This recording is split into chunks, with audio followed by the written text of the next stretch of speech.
자, 이번 시간에는 암호 방식에 대해서 배우도록 하겠습니다. 자, 암호 방식은 출제가 많이 되는 그런 내용입니다. 자, 그래서 일단 두 가지. 대칭키, 공개키 암호 방식이 뭐냐, 이걸 아셔야 돼요. 다른 말도 있습니다. 대칭키를 공통키란 말도 써요. 그거는 나중에 정리하고, 어쨌든 두 개의 이 암호 방식을 정확히 구분할 수 있어야 되는 것이 굉장히 중요합니다. 그 중에 이제 공개키가 더 중요하죠. 자, 키라고 하는 건 뭐냐, 이런 얘기예요. 내가 통신선을 통해서 이 컴퓨터가 있고, 이쪽에 컴퓨터가 이렇게 있어요. A라는 사람이고, 여긴 B라는 사람입니다. 문서를 보내려고 그래요. 통신을 통해서. 그럼 이걸 제3자가 이거를 보면 안 되니까 암호화를 시켜야 되죠. 알아보지 못하도록. 그래서 우리가 기본적으로 알 수 있는 이 자체를 평문이라고 합니다. 평문. 평문. 보통 메시지라 해서 M이라는 얘기를 많이 쓰죠. M. 그러니까 이걸 암호화 시키는데 어떻게 시키느냐, 이런 얘기예요. 예를 들어서 이 평문이 ABC다 이거죠. ABC. 우리가 알아볼 수 있는 거잖아요. 어떤 특정한 문자다. 이 평문이야, 평문. 이걸 암호화문으로 만들겠다. 도저히 알아볼 수 없는 거로 만들겠다 이거야. 이게 암호문이죠. 그래서 보통 C라는 표현을 많이 씁니다. C. 암호라는 뜻이에요. 약자예요. 자, 그러면 이걸 만들기 위해서 어떤 방법을 취해야 되지 않습니까? 그렇죠. 우리가 평상시 생각할 때 이렇게 생각할 수도 있어요. 이 A라고 하는 것은 특별한 값을 갖고 있거든요. 특별한 값. 특별한 값을 갖고 있어요. 예를 들어서 10진수는 65예요. 컴퓨터에서는. 이진수로는 0, 1, 0, 0, 0, 0, 0, 1. 우리가 통신할 때 이제 아스키에서 배우게 될 텐데 궁금하시면 그쪽으로 가시면 됩니다. 아스키 코드. 통신 쪽에 있습니다. 자, 그러면 이 값을 우리가 바꿔야 돼. 도저히 알아볼 수 없는 값으로 바꾸고 싶다 그러면 지금 65라고 하면 여기다가 뭐 127을 더해버려요. 그냥. 숫자를. 그럼 여기다 127이라는 값을 더하면 제로 1, 1, 1, 1, 1, 1, 1, 1이거든요. 아, 여기거든요. 이렇게.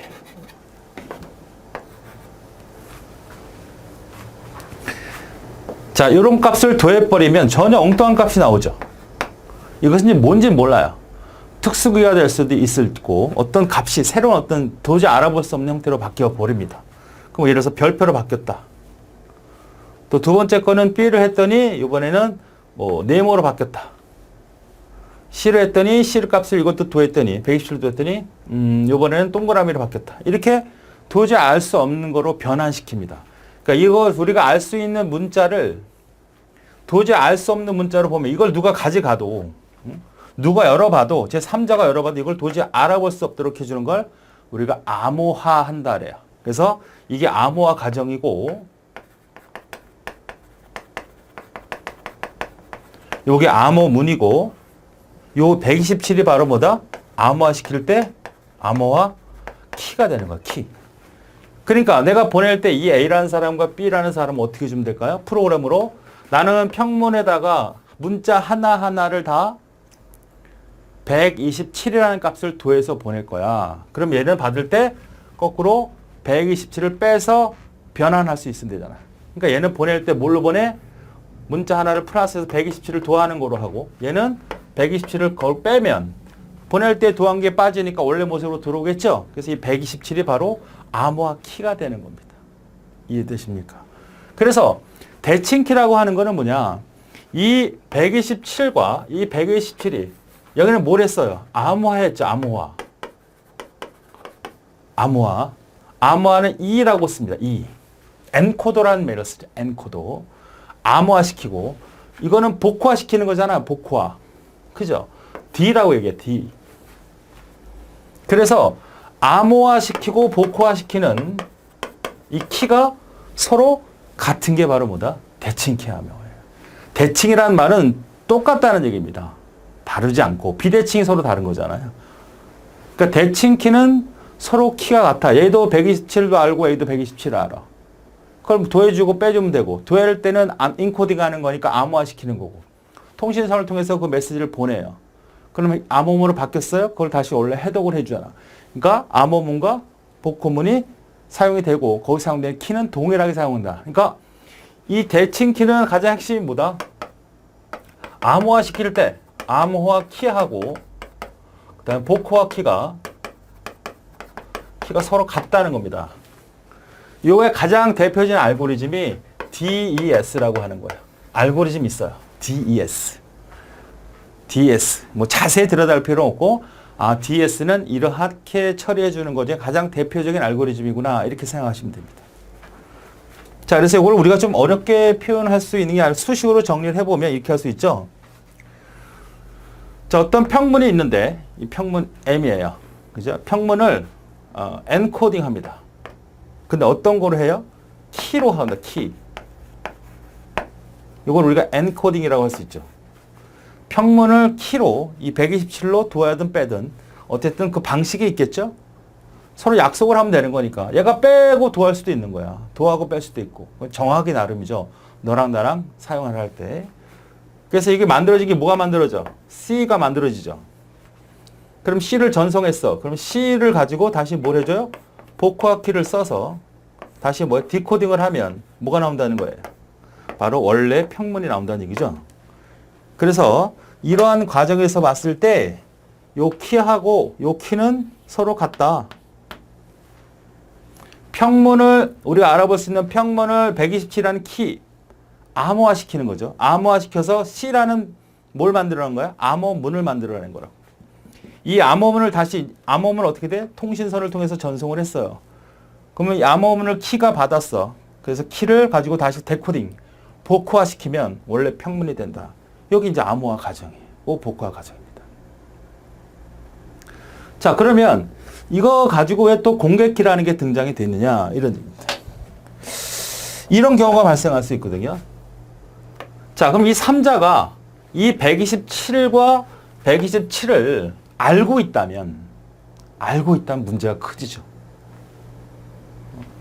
제3자가 이 암호 키하고 복호화 키, 즉 하나의 동일한 키를 알 수 있다면 어떤 일이 발생이 될까요? 여긴 철수야. 여기가 0이야. 영애들은 서로 암호문으로 서로 통신하고 있어요. 아무도 모르는 자기네들만이 127을 알고 있다는 거죠. 127이 뭐야? 암호화 키죠. 복호화 키도 하고 동일하니까. 근데 얘는 나쁜 놈이야. 나쁜 놈. 이 영희를 사랑하는 애야. 대신에. 그럼 얘도 127을 알 수 있는 순간에 문제가 달라집니다. 얘가 얘한테 보내는 거죠. 3자가. 너랑 이제 헤어져. 나 너 이제 사랑하지 않아. 그럼 얘는 뭐야? 영희는.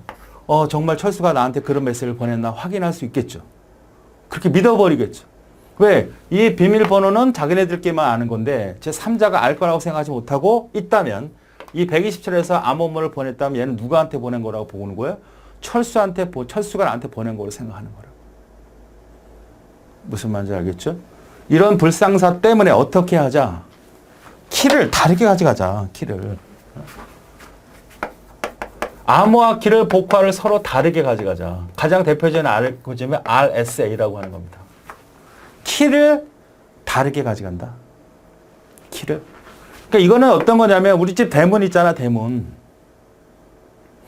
우리 집에 열쇠가 있잖아. 식구들이 다 똑같은 열쇠를 갖고 있고 똑같이 번호를 알고 있는 거야. 그게 대칭키예요. 누구나 뭐 상관없어. 똑같아. 이게 만약에 딴 놈한테 넘어가 버리면 이 우리 집은 어떻게 되는 거야? 누구든 열 수 있는 거죠. 그런데 이 공개키라는 건 뭐냐면 그런 걸 방지하는 겁니다. 이 대칭키는 항상 갖고 있는 거죠. 키를 매번 바꾸지 않잖아요. 그냥 도둑 맞았다 그러면 바꿀 때가 있겠지만 대부분 안 바꾸죠. 오랫동안 갖고 있지만 이 공개키 알고리즘은 그때그때 내가 자료를 키를 생성해서 상대편한테 보내주는 겁니다. 자, 영화 같은 데 보면 이런 경우가 발생할 수 있어요. 영화 같은 데 보면 여러분이 왜 은행 금고를 연다든지 아니면 그 대통령 영화에 보면 뭐 핵폭탄을 폭발할 때 이렇게 둘이 동시에 이렇게 누르잖아요. 그러니까 아주 중요한 어떤 금고라든지 중요한 거는 키가 두 개야. 그래서 얘가 열고 얘가 여는 거야. 자, 이렇게 생각을 해보세요. 공개 키는 어떻게 작업을 하는 거냐면, 자, 철수하고 영희가 이렇게 있어요. 그럼 이러한 문제점이 발생했잖아요. 자, 이게 제3자가 만약에 너나 나고 알고 있는 키라는 127을 알게 되면 곤란하단 말이야. 곤란하다. 응? 곤란하니까 너와 나와 똑같은 어떤 걸 만들자. 암수가 되는 이런 하나의 짝이 되는 걸 만들자 이거죠. 서로 하나의 짝이야, 짝. 이게 바로 뭐가 되는 거고? 암호화 키가 되는 거고. 이게 복호화 키인데 서로 어떻게 돼요? 서로 다르죠? 모양이 생긴 게. 그러나 결합이 돼야만 힘을 발휘하는 겁니다.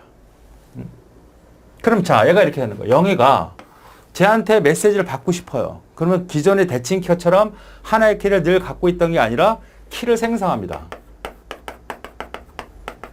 하나는 암호화 키를 생성하고 하나는 복호화 키를 생성해요. 복호화 키를 생성합니다. 이 암호화 키를 이 친구한테 보내요. 이 암호화 키를 이 친구한테 보내. 그러니까 키라고 하는 걸 상대편한테 보낸다 해서 상대편을 그 키를 알게 하는 거죠. 누구든 상관이 없어요. 누구든 상관이 없습니다. 지금 이 상태로 하면 철수가 한다면 이거를 보내. 그럼 이게 뭐가 되는 거죠? 공개 키가 되는 겁니다. 공개 키. 그럼 얘가 보내려고 하는 문서가 있을 거 아니야. 이걸 지금 누가 영희가 보내온 공개 키로 암호화시키는 거예요. 즉 영희가 보내온 공개 키로 암호화시켜서 전달을 해요. 그러면 이 받았던 평문을 가지고 이 받았던 암호화된 문을 복호화 키, 이걸 뭐라고 그래? 비밀 키라고도 하고 혹은 개인 키라고도 해요. 이거 가지고 이 암호문을 해독해내면 평문이 딱 열렸죠. 그럼 저놈이 보낸 거 맞네. 그렇잖아. 내가 키를 2개 생성해서 쟤한테 던져서 그걸 암호해서 보내. 그러면 딱 떨어지잖아. 이렇게 생각하면 돼요. 내가 1, 2, 3, 4, 5, 6이야. 이게 순서대로 딱 맞죠? 그러면 1번과 3번과 6번을 쟤한테 보내. 그럼 얘는 1번과 3번과 5번을 이용해서 바로 암호화시켜서 보낼 거 아니야. 그럼 내가 2번, 4번, 5번 해서 딱 맞아 떨어졌잖아. 어쨌든 룰이 맞았잖아. 그러면 제가 보낸 게 맞구나. 이거죠. 상대편한테 이걸 보냈어. 이걸 공개한 거야. 상대편한테. 그러면 나는 이거 가지고 얘가 암호화해서 나한테 보냈으니까 내가 복구해서 열리면 돼. 안 열리면 얘가 이런 거지. 이렇게 생긴 게 아니고 이렇게 생겼다.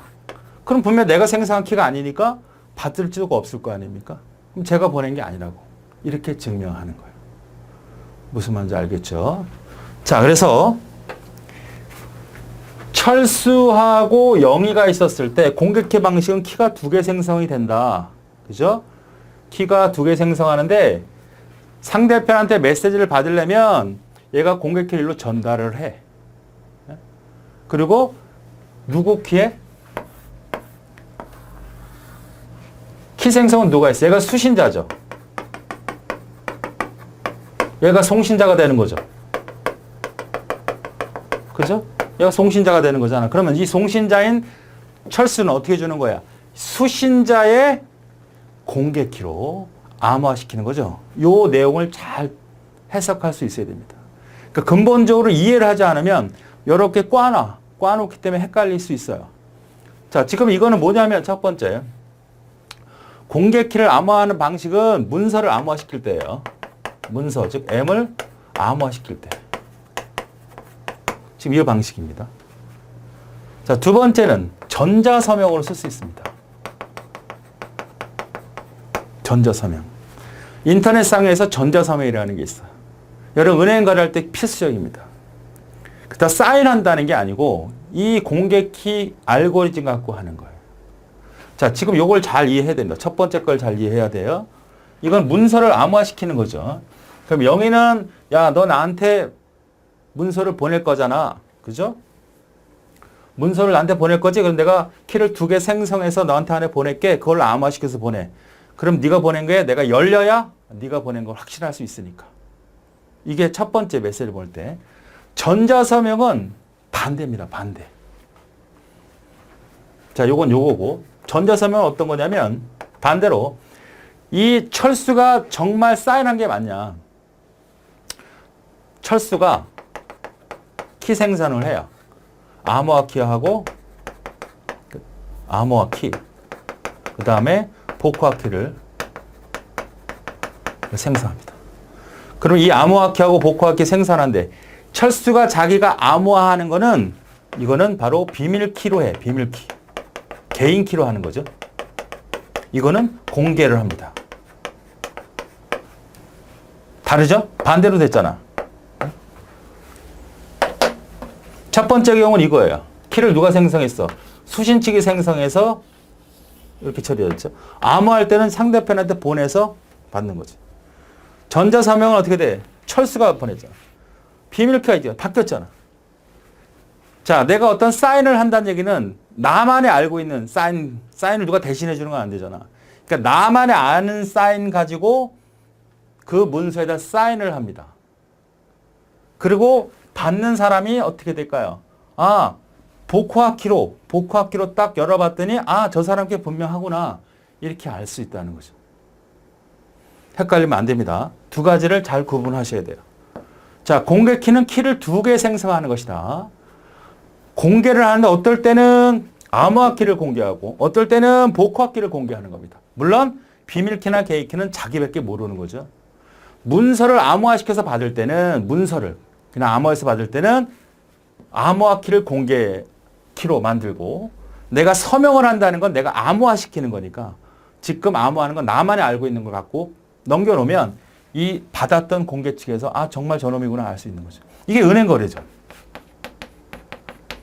인터넷 뱅킹은 어떻게 됩니까? 여러분 인증서 키라고 하는 걸 입력하잖아요. 그건 바로 뭐죠? 나만이 알고 있는 키잖아. 이걸 가지고 비밀 사인을 하는 거야. 그럼 은행 측에서는 어떻게 돼요? 은행 측에서 저놈이 맞네. 저놈이 맞네. 그렇죠. 여기가 만약 나야. 철수. 여러분 본인이라고 생각해 보세요. 여기가 은행이야. 그럼 얘는 뭘 갖고 있는 거야? 본인은. 여러분은. 비밀키를 갖고 있어야 되는 거야. 얘는 뭐야? 여러분이 만든 공개키를 갖고 있어야 된단 말이지. 그래서 여러분이 사인을 했다. 거래를 시작해라. 거래를 해라. 내가 한 대로 입금을 해라. 출금을 해라 했을 때 바로 전자서명을 해서 보내오면 은행에서는 제가 전자서명 알 수가 없잖아. 그러니까 저가 알고 있었던 거는 단지 복호화, 키밖에 몰라요. 봐서 해석해서 저놈이 맞네. 정말 저놈이 맞네. 그래 해주자. 이런 거고.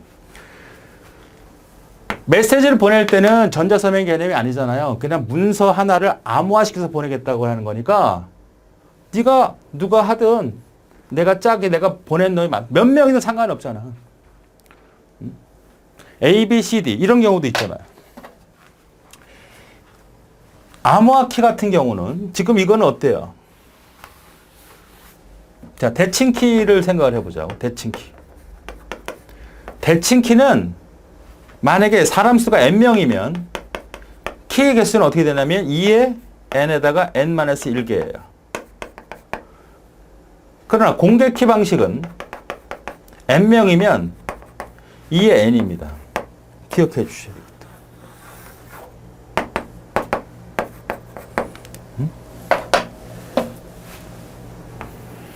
요게 이렇게. 내가 만약에 자, 세 사람이 있어요. A라는 사람이 있고 B라는 사람이 있고 C라는 사람이 있어요. 그럼 대칭키로 따르면 얘는 서로 어떻게 돼? 키 하나만 있으면 되잖아. 여기 키 하나 있으면 되지. 키 하나 있으면 되잖아. 그죠? 그러니까 3개 있으면 돼. 3개. 그러니까 n이 3이니까 2에다가 3 빼기 1에다가 어떻게 돼요? 3개 맞죠? 3개 있으면 되죠. 근데 대칭키로 하면 키가 2개씩 있어야 되잖아. 이렇게 2개. 여기도 키, 복호화 키, 암호화 키 2개 있어야 되잖아. 그러니까 이거 있을 때는 n이 3개니까 2n. 그러니까 2 곱하기 3이니까 6개 맞죠? 맞습니까? 자, 그런데 이 상태에서 3명일 경우에는 별 차이를 못 느껴요. 오히려 더 키가 개수가 더 늘어납니다. 뭐는? 공개 키는. 생성할 게 많잖아, 2개씩. 그런데 키가 사람이 통신하려고 하는 사람이 더 늘어난다고 가정을 해봐요. 자, 요거를 이번에는 n을 만약 10명이라고 해보자, 10명. 그럼 대칭 키는 어떻게 될까요? 2분의 10 빼다가 10-1이니까 2, 5, 9, 45개가 필요해, 키가. 10명하고 통신할 때. 근데 대칭 키는 그렇단 말이에요. 공개 키는 어떻게 될까요? 공개 키는 2의 n이니까 2 곱하기 10. 20개면 된다고. 중요해요. 아, 그래서 공개 키 같은 경우는 뭐 키가 적을 때는 문제가 오히려 나쁘지만 사람이 통신하려고 하는 사람들이 암호화시켜서 하려고 할 때는 인원수가 100명, 1000명이 늘어나면 늘어날수록 어떻게 됩니까? 늘어날수록 대칭 키는 계속 늘어나는 거지만 공개 키는 그 인원수 갖고 할 수도 있어요. 그러니까 얘가 만약에 공개 키가 얘한테 2개, 얘한테 2개, 얘한테 2개가 있잖아요. 6개가 있지만 이 나만의 갖고 있는 비밀키는 하나만 갖고 써도 되거든요. 그렇죠. 내가 만약에 10사람이나 통신하고 싶어. 나만 비밀키를 하나 갖고 나머지는 다 공개키를 다르게 주는 거야. 그럼 11개잖아, 취하할 경우에. 100명이면 101개만 쓰면 된단 말이야. 그러니까 하나만 내가 비밀키는 딱 하나 만들어 놓고 나머지들은 다 뭔데 만들어. 나머지들은 다 다르게 만들면 되잖아요. 여러분 은행 뱅크 할 때 인증서 번호를 보통 똑같이 하나만 갖고 있잖아. 여러 개 갖고 있지 않잖아요. 10개 은행이 다르면 10개 은행은 다 공개키가 다르더라도 내 개인키 하나만 다 같아도 된단 말이죠. 이러니까 공개키 같은 경우는 활용도도 많고 키도 적으니까 관리하기도 편해. 복잡하긴 하죠. 왜? 키를 2개 생성하니까 처리할 때 시간이 좀 걸리지. 대칭키는 하나밖에 없으니까 시간이 단순하고 짧지요. 무슨 말인지 알겠죠? 이 소스는 다 공개되어 있습니다. 이 프로그램 다 공개되어 있어요. DES나 RS나 누구나 그 프로그램을 알아. 근데 뭐야? 키가 모르는 거야. 키. 되겠습니까? 자, 그래서 정리를 지금 배웠던 걸 정리를 다시 한번 해보겠습니다. 책의 내용으로. 자, 지금은 대칭키를 먼저 보자고요. 대칭키. 어때요? 키를 그냥 여러분 열쇠처럼 했어. Hi, I love you. 이걸 평문에 내가 친구한테 보내려고 하는 거예요. 그걸 그대로 보내는데 중간에 가로채는 놈이 있을까봐 이렇게 이상한 문자로 만들어버렸어. 여기서 키라는 걸 쓰는 거죠. 알파벳에다가 얼마를 더한다든지 우리는 127을 썼잖아요. 그러니까 이 키가 127이 되는 거죠. 평문이고 암호화문인데 키를 써서 암호문을 만드는 다음에 이 암호화 과정을 통해서 암호문이 만들어진 거죠.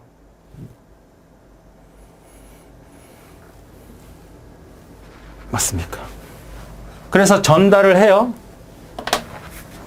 전달을 합니다. 이게 평문이고 그 다음에 이게 암호문이고 이게 가정이니까 이렇게 쓰면 되죠. m을 키라는 값을 써서 암호화시켜서 뭐를 만들어? C를 만들었고 C를 전달하면 요거를 다시 키를 써서 데코딩하고 그 다음에 평문으로 만들어내겠다 이런 얘기입니다. 뭐 수식이 이렇게 언급될 수도 있으니까 여러분 이 책에다가 기입을 해두세요. 이거죠. 그러니까 여기 키하고 여기 키가 이거 똑같이 써야지. 요 키하고 서로 같아요. 이게 대칭키입니다. 자, 공개키는 어때요? 여기서 암호화 키하고 여기하고 달라. 키가 달라. 2개를 만드는 거야. 그러니까 여기가 키를 2개 만들죠. 하나는 복호화 키, 하나는 암호화 키. 그래서 저 친구한테 암호화 키를 공개합니다. 자, 공개키 기반에서는 암호화 키가 공개키가 되고 혹은 비밀키가 될 수 있는 겁니다. 2가지를 알았어요. 지금 뭐야? 어떤 문서를 암호화시키는 과정이에요. 전자서명이 아닙니다. 전자서명은 바뀐 거예요. 그러니까 헷갈리지 않으려면 이걸 원칙으로 기억을 해요. 그냥 기억을 해, 이거를. 그리고 반대구나, 전자서명. 이렇게 생각하면 되잖아요. 자, 던졌잖아요. 그럼 이 철수, 송신 측은 제가 보내온, 영희가 보내온 그 공개키를 가지고 복화를 시킵니다. 그러니까 암호화시킵니다. 암호화됐잖아? 전달했지? 그러니까 이것도 마찬가지죠. 암호문을 키로. 키로. 이걸 뭘 만들어요? 엔코딩해서 C로 만들죠?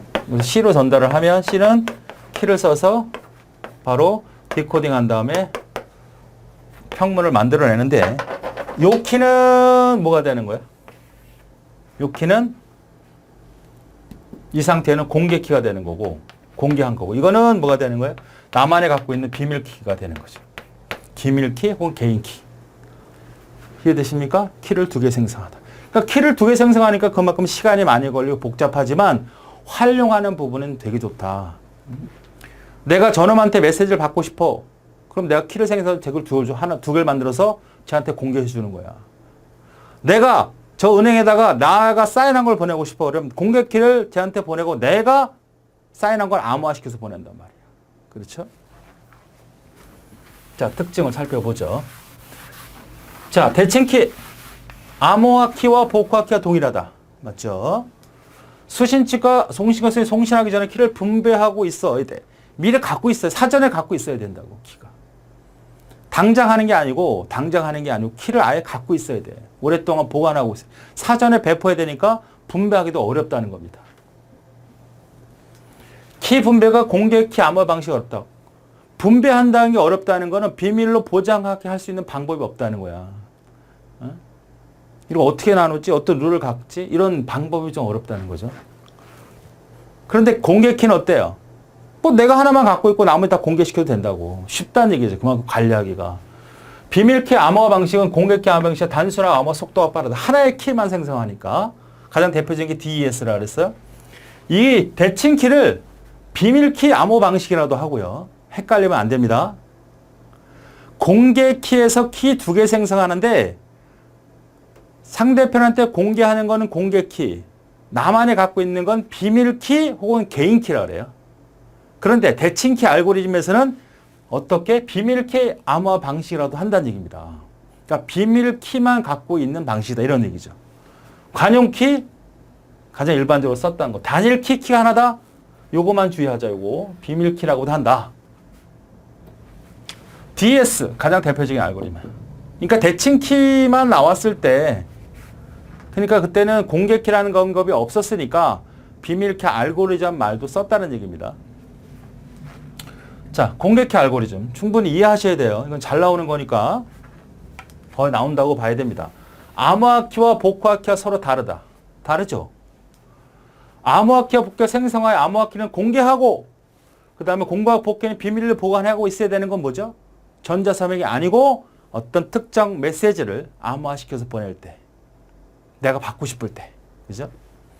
키 분배가 비밀키 암호식이 용이하다. 분배가 용이하다는 건 배포하기가 편하다는 얘기예요.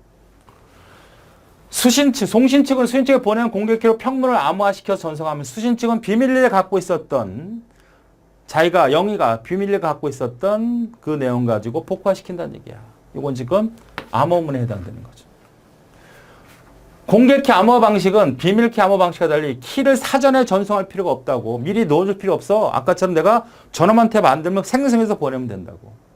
아, 내가 너한테 메시지를 암호화시켜서 받고 싶어 그러면 키 생성하는데 하나 공개하는 거야. 그때 바로 생성해서.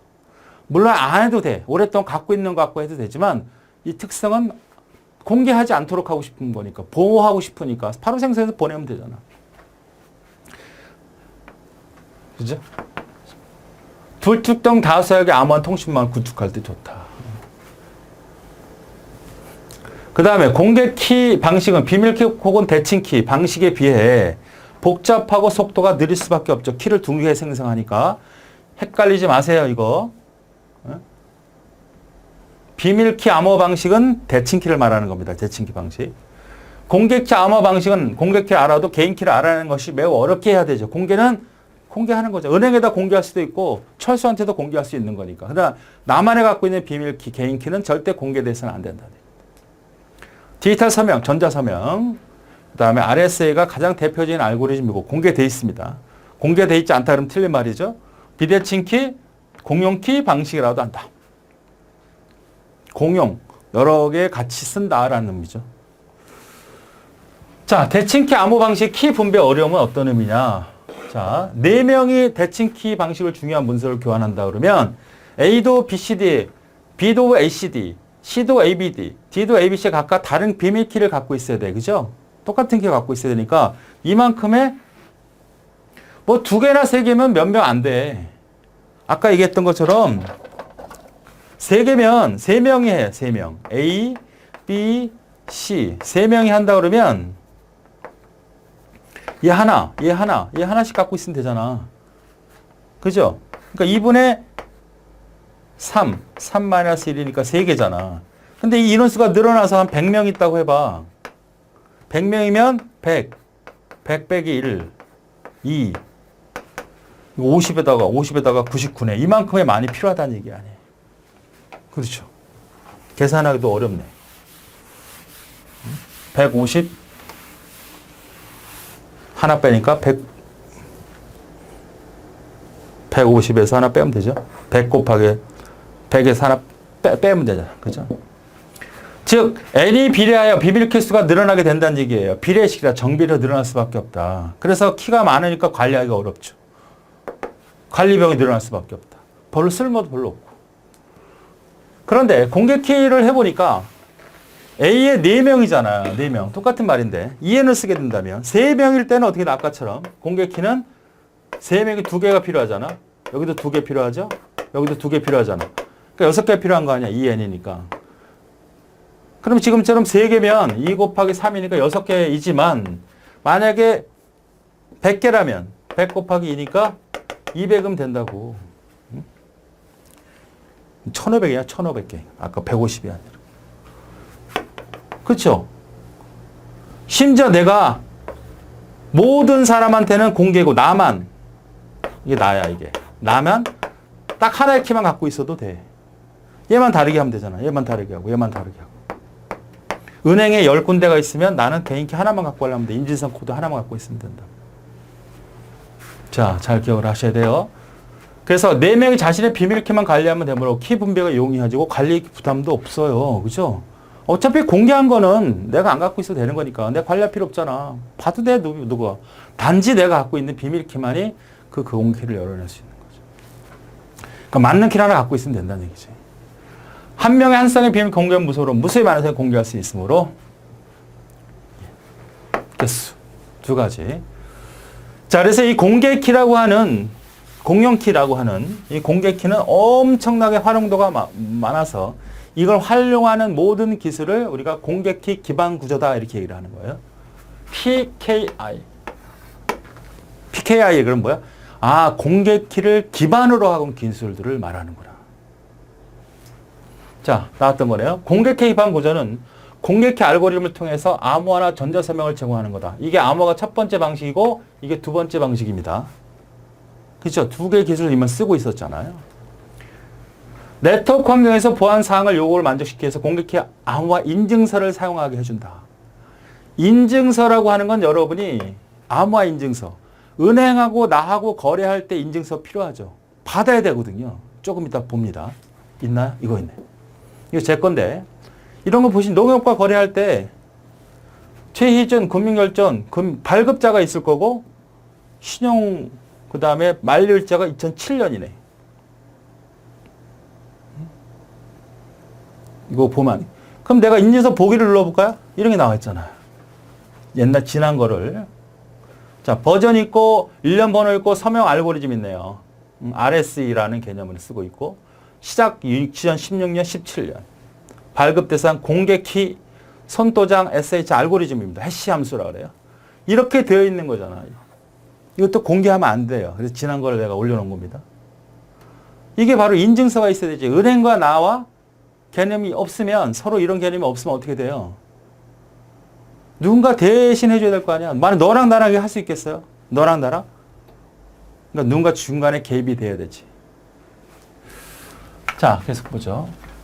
공개키 암호 방식을 안전하게 사용하고 관리하기 위해서는 정보 보호 방식이다. 그렇죠.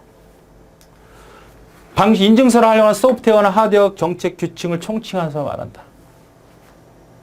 이 기반 구조에 대한 설명입니다. 그러니까 공개키 기반 알고리즘, 금방 배웠던 키를 2개 생성해서 쓰는 기술의 전반적인 기술을 다 PK 기반이라고 하는 거예요. 하드웨어도 이런 개념을 쓸 수 있다. 펌웨어죠, 펌웨어. 공개키 암호 방식을 이용하여 송신 데이터를 암호하고 보유한 암호를 이용하여 거래자 신원을 확인하는 방식이 사용자 인증 시스템이다. 자, PK 기반, PKI에 대한 개념을 쭉 설명하고 있는 겁니다. 공개키 암호 방식을 이용하여 송신 데이터를 암호하고 디지털 인증서, 지금 얘기했던 2가지 방식을 다 얘기하는 거고. 자, 공개키 기반, 인터넷 뱅킹, 은행 거래할 수 있고, 전자화폐 쓸 수 있고, 전자서명 가능하고, 인터넷 쇼핑 가능하고, 항공 예약, 열차 예약, 공연 예약, 전자우편 다 가능하다는 얘기입니다. 만약 이런 개념을 대칭키로 쓴다고 하면 불안한 게 있겠죠. 그죠? 불안한 게 있습니다. 그래서 이런 것이 다 공개키 기반의 기술들로 만들어진 지금 현재 쓰고 있는 내용들이다. 자, 디지털 인증서를 보죠. 전자서명의 신분을 확인하기 위해서 인증서를 쓰고 이 인증서는 실제로 인감도장, 증명해서 인감증명서를 첨부하는 것 같다. 이거죠. 첨부, 인증서, 동행사무소에 가서 받아와야 되잖아요. 거래를 하려면. 그러니까 인감도장의 의미를 갖고 있는 것이 바로 인증서다. 지금 본 거 이거. 자, 공개키를 발행해서 기밀성, 무결성, 인증, 부인 방지, 접근제를 보장한다. 기밀성은 봐도 무슨 말인지 모르게 아예 들어오지 못하게 하는 거죠. 변경이 되거나 변조되지 않도록 통신할 때. 인증, 정말 실사냐, 너 정말이냐. 부인 방지는 너 보냈잖아. 네가 지금 네 개인키를 써서 나한테 전자서명 보냈으면 왜 거부를 해. 그걸 갖다 법적으로 넌 부인할 수 없다는 걸 확인할 수 있는 그런 기술. 접근제요. 인증서는 쌍방 간의 거래를 증명할 수 있는 제3자 인장기관이라고 하죠. 그다음 CA라고 합니다. 우리가 만약 은행 거래를 하려면 돈을 내고 아니면 은행에서 공인인증기관이 있어요. 거기서 받아야만 거래를 할 수 있습니다. 공인인증기관에서 받아야. 한 번쯤 해봤을 거예요. 안 해본 분들은 생각을 해봤을 때 아, 내가 은행에 열면 막 설치를 하게 됩니다. 설치를 하고 거기서 어떤 필요한 정보를 제공하면 무료로 제공해 주는 경우에 무료로 제공해 주는 경우는 내가 그냥 받을 수 있어요. 그래야지 은행 거래해서 인증서 코드를 집어넣을 수 있는 거예요. 여기다. 인증서 번호. 내가 은행에 최종 거래 승인 쭉쭉쭉 거래 승인 땅 달려면 여기다 뭘 넣어야 돼. 그래야지만 이 거래가 이루어지거든요. 자, 공개키 기반 구조의 디지털 인증서. 공개키 기반의 구성 요소를 공개키 인증서, 인증기관, 등록기관. 인증서 금방 봤던 거. 그걸 인증해주는 기관이 있을 거고 발급해주는 기관도 있을 거다. 이 구분을 하셔야 됩니다. 디렉토리라는 건 내 컴퓨터에 그 인증성 정보가 숨겨져 있어요. 내 컴퓨터에. 어디에 있는지는 뭐 알 필요는 없죠. 그러니까 얘가 프로그램 설치하면서 저기 인증서 디렉토리에다 보관해 놓고 여러분이 사용자가 됩니다. 그래서 자원객체, 최종 객체라고 해요. 객체. 인증기관 CA. 기억하세요. CA. 공공성을 지니며 신뢰할 수 있는 기관으로 인증 업무를 수행한다. 자, 이렇게 그림을 그렸죠. 자, 인증기선에는 인증서가 필요하고 인터넷 뱅킹을 해야 되죠. 전자서명이 필요하고 사용자 인증이 필요하죠. 이 4개가 우리가 공개키 기반 구조의 구성 요소다. 이렇게 얘기하고 있습니다. 그러니까 여러분이 인증서의 기본 구성 요소가 아닌 건 뭐냐? 이러면 4개가 아닌 걸 찾으면 되겠죠. 인증기관이 있어요. CA. 인증을 요구합니다. 발급을 해죠. 시간이 지나면 시간이 해서 이 시간이 지났네. 그러면 다시 발급하라고 한 달부터 막 얘기합니다. 인터넷 문자로 계속 보내요. 인증서가 마감될 때가 얼마 안 남았습니다. 안 남았습니다. 근데 중요한 어떤 결제를 해야 될 때 인증서가 딱 마감이 됐을 때는 곤란하니까 미리미리 인증기관에서 알려줍니다. 폐지. 필요 없을 때 폐지를 해야 되고 또 다른 곳에 쓰지 못하게 한다든지 여러 가지 관리를 해주는 것이 폐지다. 인증기관. 계속 보면 인증기관은 사용자에 대한 공개키 인증서를 생성하고 발급한다. 인증기관의 역할 물어볼 수 있어요. 인증기관은 인증서를 발행한 것, 등록기관은 인증서 신청사 신원 및 등록을 대행하는 겁니다. 얘가 다 할 수가 없잖아. 한 군데라고 하면 몇 군데 없지만 모든 거래가 은행마다 다 다르니까 그걸 다 어떻게 해. 대행시켜주는데 대행시키는 기관이 RA다. 인증기관은 POC, 사용자 인증서에 대한 갱신 폐기 기능을 수행할 수 있는 거죠. 그래서 CRL이라고 하는 인증성 폐기 목록이 있는 겁니다. 그러니까 폐기 목록이 있어야 이 사람이 이 인증을 쓸 수 없다고 얘기할 수도 있고 갱신을 할 수 있어야 되겠고 새롭게 생성도 할 수 있게끔 해줘야 되잖아. 그러니까 폐기 목록을 일정 시간 동안 갖고 있어서 그걸 가지고 저 사람에 대한 인증 그 목록을 인증서를 인증서 사인 그걸 주는 것이죠. 인증서 폐기 목록과 온라인 신청 상태 프로토콜 하가는 OCSP라는 게 있다. 이게 뭔가 보죠. CR, 인증서 폐기 목록은 갱신 중의 문제를 해결하기 위해 공인증서 상태를 파악하고 사용자가 실시간으로 인증서를 검증할 수 있도록 해주는 프로토콜이죠. 그러니까 인증서를 쓸 수 없다. 지난 거는. 갱신해야 된다. 빨리. 그러니까 지금은 안 되니까 다시 갱신해라. 이런 것들을 다 해주는 하나의 프로그램 프로토콜이라고 보시면 되겠습니다. 공인인증서는 버전, 1년 번호, 서명, 발급날, 유효기한 등이 있다. 이거. 다 있어. 지금 책에 다 있습니다.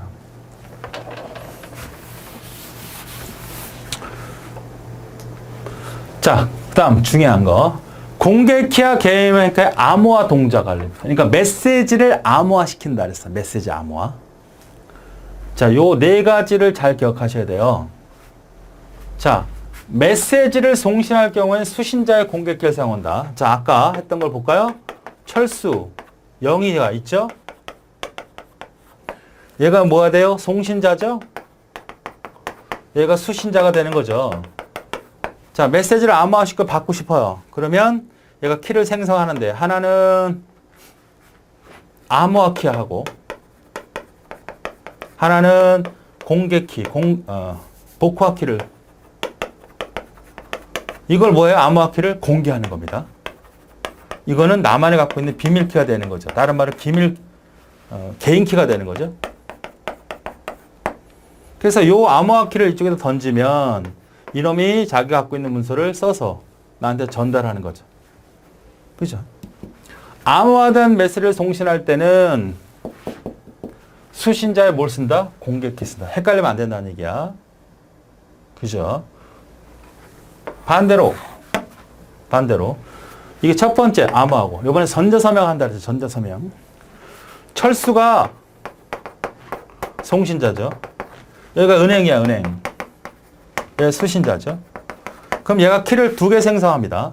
하나는 암호화 키, 하나는 복호화 키. 그래서 암호화 키는 이게 비밀 키고 개인 키가 되는 거고 이게 공개 키가 되는 거죠. 이걸 얘한테 전달하는 거죠. 그리고 내가 비밀 키를 시켜서 어떤 문서에 대한 사인을 한 거예요. 사인. 전달하는 거네. 그러니까 메시지 송신 시에는 송신자의 개인 키로 하는 거죠. 자기의 개인 키로 암호화시켜서 보내는 겁니다. 자, 이 말도 기억을 해야 되겠고 이 복호화 개념, 암호화 개념도 정확히 이해하지 못하면 문제가 틀리게 됩니다. 암호화된 메시지를 수신할 때는 수신자의 개인 키 갖고 쓰잖아. 복호화시키는 거죠. 뭐 하는 거야? 복호하는 거야. 이게 1번 내용이고 여기 2번 내용이라고요. 요거를 정확히 알자. 암호화된 서명 수신자. 암호화된 서명이 수신할 때 수신자가 뭐야? 제가 보내온 거 송신자의 공개키로 쓰는 거잖아. 요 두 가지를 반드시 이해하셔야 돼. 반복해서. 자, 그걸 표로 정리해 놨습니다. 이 내용은 그냥 표로 정리한 거예요. 이것만 이해하면 이걸 볼 필요 없어. 더 헷갈릴 수 있으니까. 자, 공개키 암호 방식을 이용한 전자서명 순서가 있겠죠. 전자서명 어떻게 하느냐 이거예요. 송신자는 자신의 개인키로 서명하고 수신자는 송자의 개인키로 서명 검증한다. 맞죠? 자, A와 B가 전자서명이 됐어. 이거지. A하고 B입니다. 지금 두 번째 거 얘기하는 거예요. 첫 번째 A와 B는 개인키 각각 쌍으로 구분하는 거죠.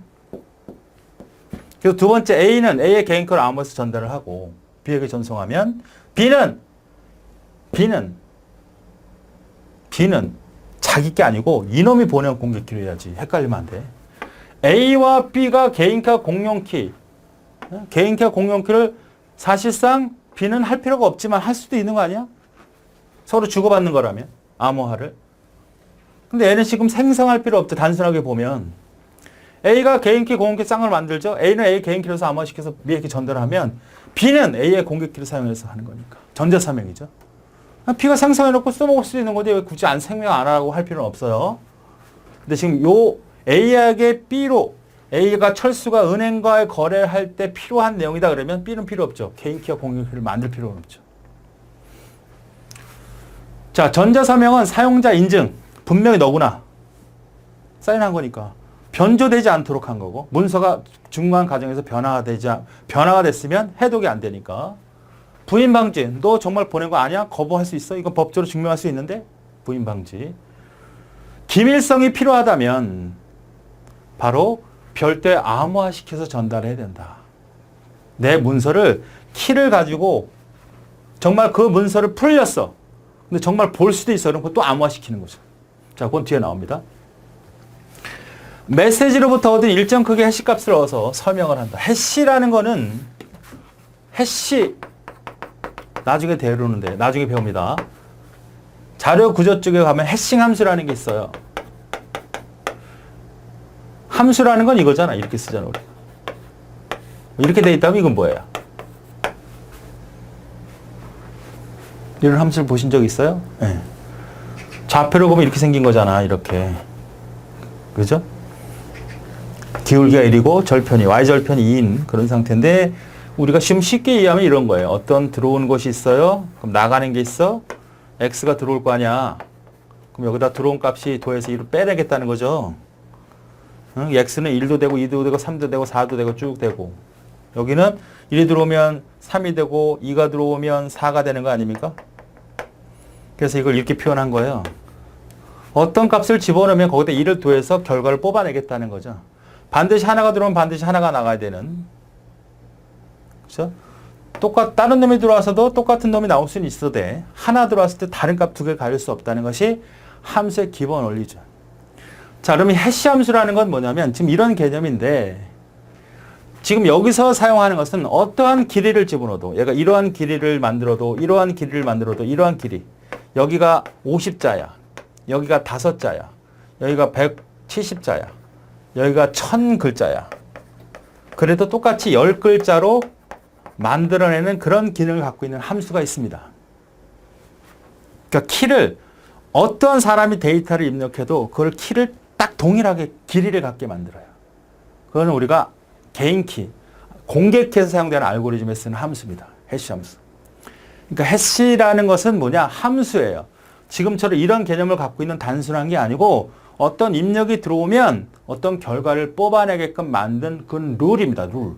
그 해시 함수는 되게 종류가 많아요. 그런데 우리 여기서 쓰는 해시 함수는 길이가 다른 형태로 들어와도 내가 말을 갖다가 한 2시간 동안 떠들어도 어떤 놈이 1시간 떠들어도 어떤 놈이 딱 1초만 떠들어도 똑같은 10마디로 떠든 것처럼 변경시킬 수 있어요. 그걸 해시 함수라고 합니다. 어디서? 공개키에서 쓰는 해시 함수. 그래서 해시 값을 메시지에서 얻은 결과로 우리 해시 값을 만들어요. 그 해시 값을 서명에 이용하는 겁니다. 공개키 기반의 전자서명에서는 메시지를 서명하지 않고 메시지에 대해서 서명하지 않고 메시지의 해시값, 해시값과 같은 메시지 다이제스트를 설명한다. 그러니까 해시값을 통해서 나온 이 길이, 이 글자가 메시지 다이제스트라고 하는 거예요. 결과값입니다. 이거는. 메시지 다이제스트는. 그러니까 해시라고 하는 거는 어떤 그 키를 만들어내는 거예요. 그러니까 문서를 암호화시키는 게 아니고 똑같은 기로로 그냥 만들어내는 거야. 암호화시키는 게 아닙니다. 서명한다. 그걸 서명한다는 얘기죠. 그러니까 결과값에 서명을 하게 되니까 서명이라는 건 원래 전자서명, 공개키 알고리즘이 들어간다는 얘기잖아요. 그러니까 이러한 평문이 있어요. 여기다 직접 원래 사인하지 않고 이거를 해시 함수를 통과시키면 결과가 이렇게 나오겠죠. 이게 메시지 다이제스트예요. 이것은 길이가 메시지가 몇만 글자가 돼도 상관이 없습니다. 항상 똑같은 길이가 나와요. 이 결과가 바로 메시지 다이제스트라고 하는 거고 여기다가 바로 뭐야? 서명하는 겁니다. 던져 서명. 공개 키가 아니라 비밀 키로 이걸 암호화시키는 겁니다.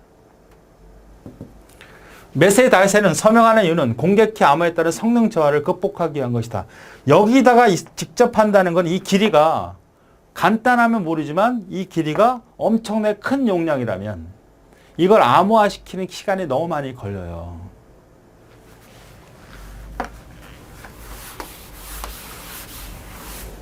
자, 내가 이게 암호화시키려고 하는 거야. 요게 암호화시키는 거야. 이렇게 암호화시키는 거야. 암호화시킬 문서 평문이야, 평문. 그러면 이거를 알고리즘을 보면 이거 하나하나를 다 잘라가지고 암호화시키는 거거든요. 암호화시킬 때.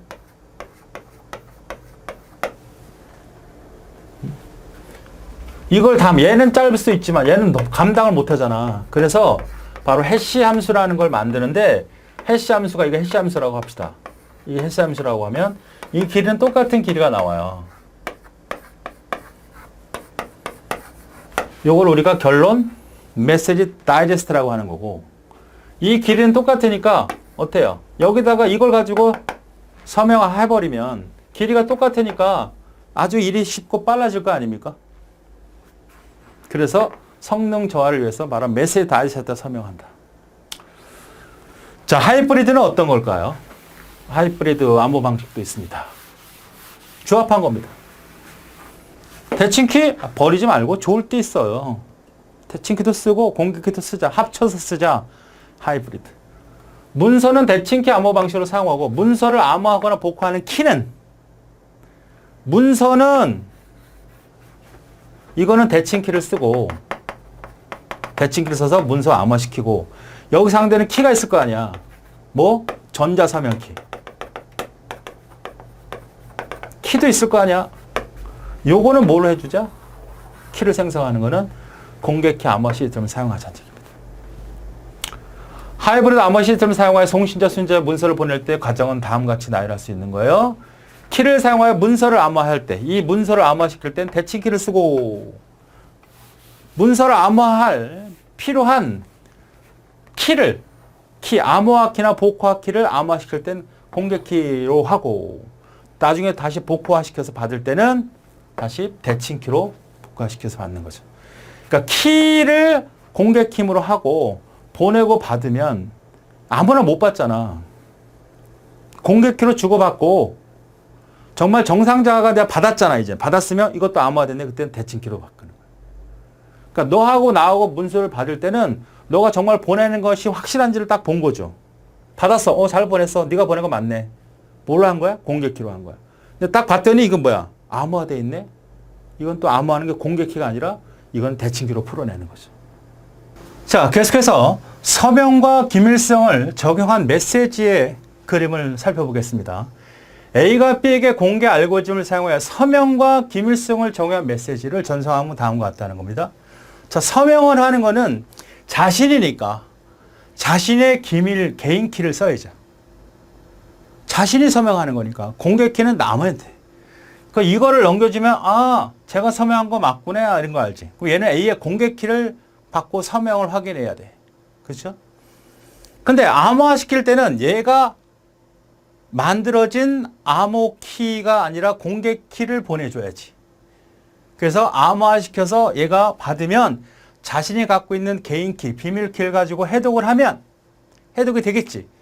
그걸 가지고 다시 넘어와서 검증 알고리즘을 통해서 서명된 걸 확인하려면 제이가 보내온 공개 키 가지고 해줘야 제가 정확히 서명한 거네. 이렇게 혼용하는 것이다. 이해되시죠? 그래서 다음과 같이 이렇게 빈칸을 두고서 뭐냐 물어볼 때 찾을 수 있어야 돼. 서명하는 것은 그 놈 거야. 그렇지? 암호화시켜서 받는 거는 저놈 내가 받고자 하는 거니까 나의 이쪽 B에 해당되는 공개키를 써야 된다고. 그래서 빈칸을 줬을 때 채울 수 있을 정도가 되어야 됩니다. 하드코드된 암호화 키가 뭐냐 이런 얘기입니다. 그러니까 하드코드가 됐다는 얘기는 수정 불가라는 개념이 존재하죠. 그냥 하드웨어는 이렇게 딱딱한 물건, 기계적인 어떤 것들도 생각할 수 있지만 일반적인 어떤 소프트웨어 측면에서 보면은 수정이 불가되는, 변할 수 없는 이런 형태를 말합니다. 자, 우리가 공개키 같은 경우에는 키를 두 개 생성하죠. 비밀키하고 공개키를 생성을 합니다. 그래서 상대편한테 공개키를 보내고 내가 문서를 암호화시켜서 보내면 얘가 이 공개키 갖고 이 문서가 풀리면 정상적인 넌의 전자서명 효과를 할 수 있는 게 공개키죠. 그러니까 키를 두 개 생성을 하는데 이 비밀키를 프로그램 소스에다가 아예 삽입을 시켜요.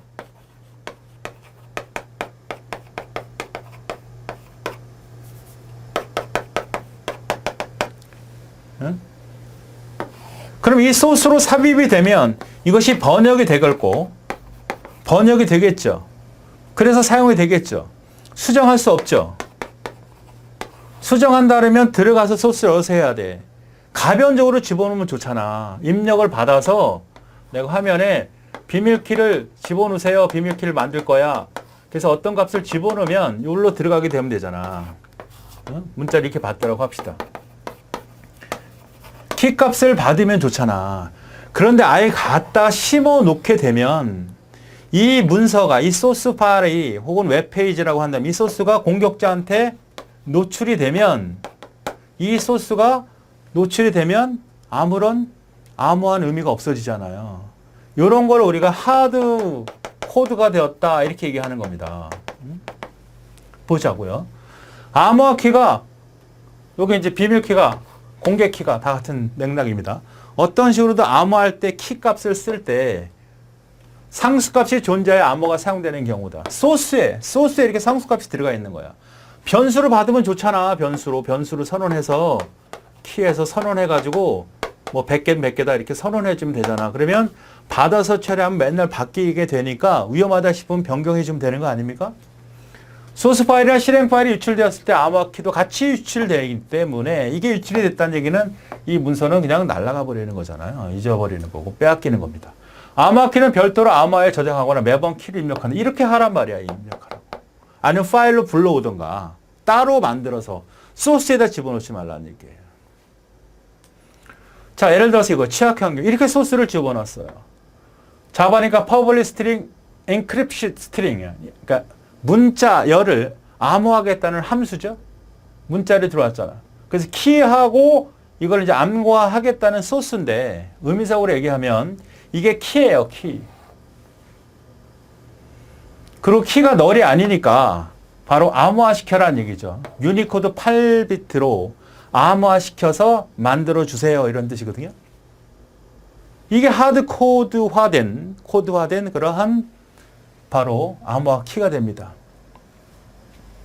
그럼 이게 이제 어떤 문서로 이렇게 들어가 있으면 공격자가 들어와서든 언제든지 그걸 알 수 있잖아. 해독할 수 있잖아요. 자, 이걸 좀 더 안전하게 가져가려면 어떻게 해줘야 돼? 이렇게 형태로 가져가야 된다 이거죠.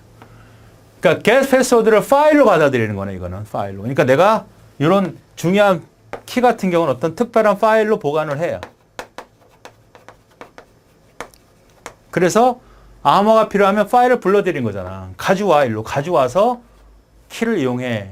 그럼 내가 이 파일을 내가 수정을 해주면 되잖아, 매번. 그것도 귀찮아? 그러면 매번 입력할 때 그냥 입력을 받아. 이렇게 해줌으로써 이것이 이렇게 돼 있으면 공격자가 들어왔을 때 이 password.ini 파일을 소유자가 갖고 있는 거니까 이거 볼 수가 없잖아. 그 컴퓨터에 접근할 수 없으니까. 그러니까 앞만 봐도 파일 인식하는 데 있는데 안에는 뭔지 모르겠네. 열어볼 수가 없으니까. 그러니까 이건 철저하게 보안이 되는 그런 개념이 된다. 이런 얘기입니다. 하드코어된 암호화 키를 파일로 저장해 두었다가 암호화 키를 복원하여 사용한다. 이때 키를 이걸로 복원된다. 그러니까 아까 읽었던 대로 원상태로 만들어줄 수 있으면 되는데 그걸 외부로부터 입력을 하던가 아니면 보관을 하던가 보관해서 가져오던가 이렇게 이용을 하자가 되는 거고 소스에 노출된 것을 하드코어된 암호화 코드다 이렇게 얘기할 수 있습니다.